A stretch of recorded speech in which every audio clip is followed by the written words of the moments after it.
Welcome back to our channel, ladies and gentlemen. I want to say thank you for your continued support to this channel. I have always told Kenyans that if we want this regime to listen to us, then number one, we need to unite together. And number two, we need to take a very strong stand and move with it. If the government will listen and bow down to pressure. Today the government swallowed humble pie on an issue that has gone round and round for months. The Ruto administration had an appetite to privatize most of community farms, especially the sugar farms. That is Chemelil, Muhoroni, Soni, Kabras, Mumias.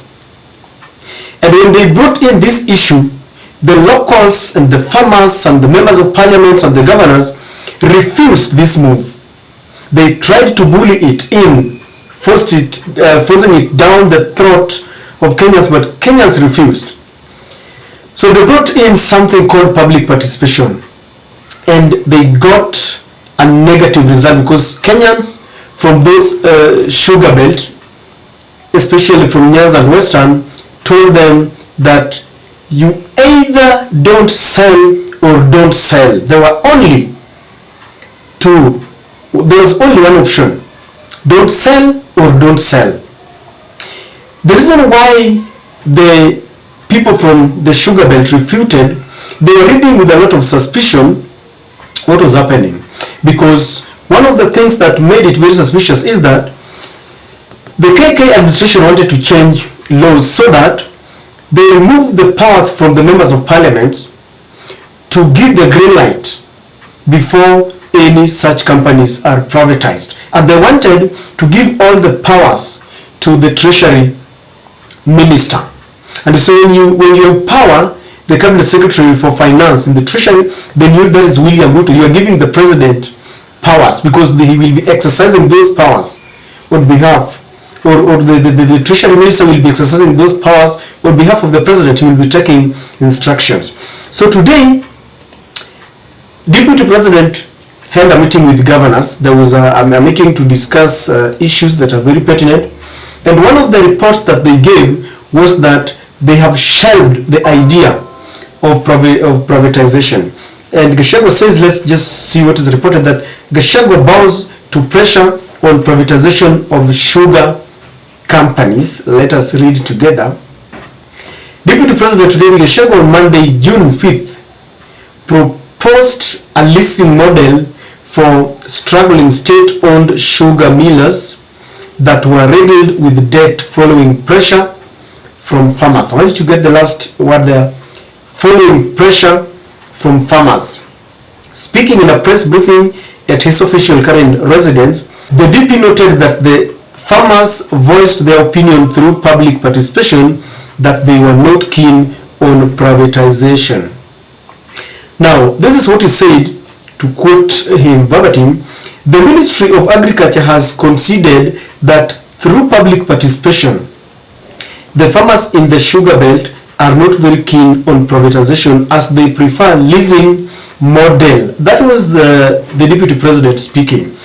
And from his own very words, he's saying that the ministry considered that through public participation, the farmers from the sugar belt had refused, that there is no privatization. Now, due to pressure, they decided to back down. Immediately, they announced the plans to continue the privatization.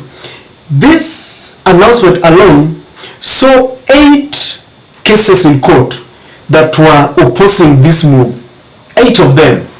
I think 3 have been concluded. There are 5 that have been concluded. There are other 3 pending. All of them were opposing this, because even after listening to Kenyans, they still wanted to go ahead with it the way they are doing with the finance bill.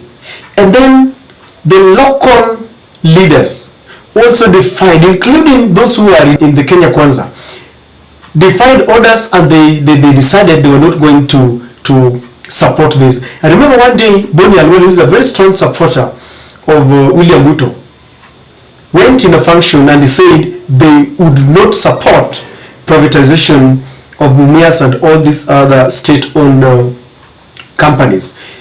And because they still want their votes, because they are still looking at 2027, they decided to back down because they know this would ruffle feathers and they would not get the support. So they decided to back down.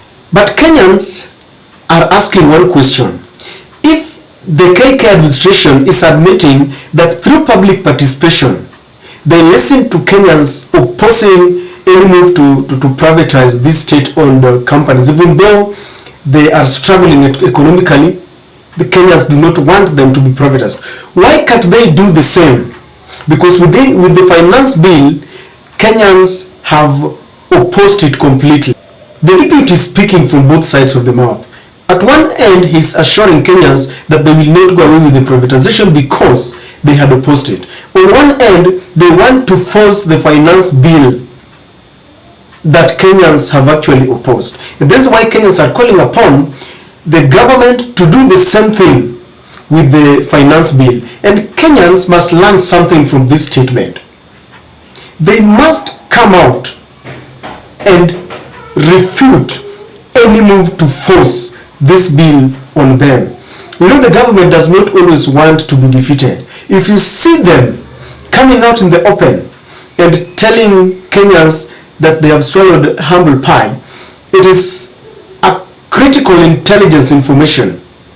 They must sit down in several meetings with stakeholders, with intelligence, and they must ask the intelligence, what if we do this, will it work for us? So if you see, after a lot of consultation, the government is coming up and telling Kenyans that we have shelved the idea of privatization, know that it is not very easy for them, because they're looking into ways of getting money. That is why they want to deduct 3% housing, they want to increase taxes. It seems like the government does not have the money. This is a voice of the people. They always say that the voice of the people, the voice is the voice of God. The people must wake up very early in the morning, tell off this government that we have opposed. We have said it severally, but we must continue telling them. Maybe they will just come up one day and tell us that we have shelved the idea of imposing taxes on you. This is a good move by the people of Kenya, but we still call upon the people of Kenya to stand firm in unity. The problem we still have with the finance bill, some people are still being hoodwinked. Yet I have said earlier that njaa haitachagua ni nani. People don't have jobs. The little that they have, they should even preserve instead of imposing more taxes.